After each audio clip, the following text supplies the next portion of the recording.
така като мехлем. Между другото, само да кажа, понеже споменах бий чорбата по главата и така нататък, скандирания, които са насочени към отсрещната страна като цяло, трябва да кажа, че смятам, че прекалено много внимание им се обръща, когато сме на стадиона, за сметка на песни за Левски.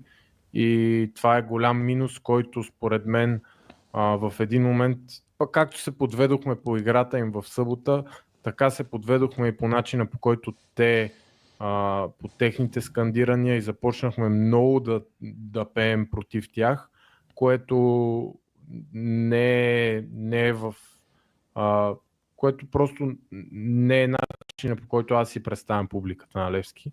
Има песни, които откровено са дъно.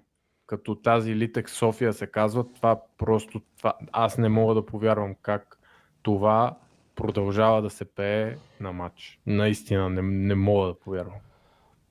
Покривам част от думите ти, но не съм съгласен с една част, че ние сме се подвели по тяхното пеене.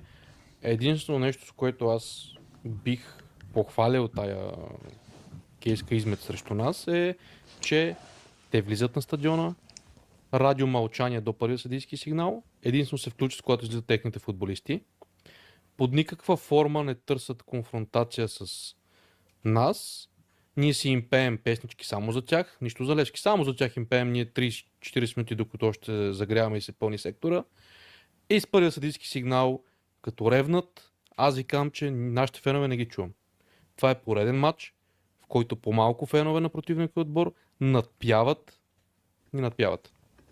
И тук изключваме, разбира се, последните минути, когато ние правиме 2 на 2 в 90 и коя минута и срутваме стадиона, или когато в 85-та минута вкарва Макун и след това ги довършваме 10 минути. Цялото през целия матч те пеят супер по-силно, супер мобилизирано, има двама човека пред сектор Г с микрофон, долу, не повече. Има място за всички репортери, за всички фотографии да застанат зад противната врата. Там няма такава анархия, която е в момента пред сектор Б, да имат 40 човека на пистата. И си пеят за техния отбор и много рядко се обръщат към нас вече.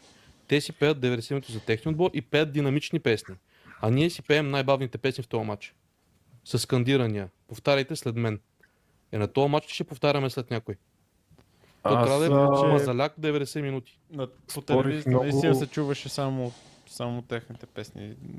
Спорих много с един приятел миналата седмица след матча, Левскар, като му казах моето мнение, че ние последно сме ги надпявали 2014 година. Не е вярно. По-късно беше, но да. Не е вярно.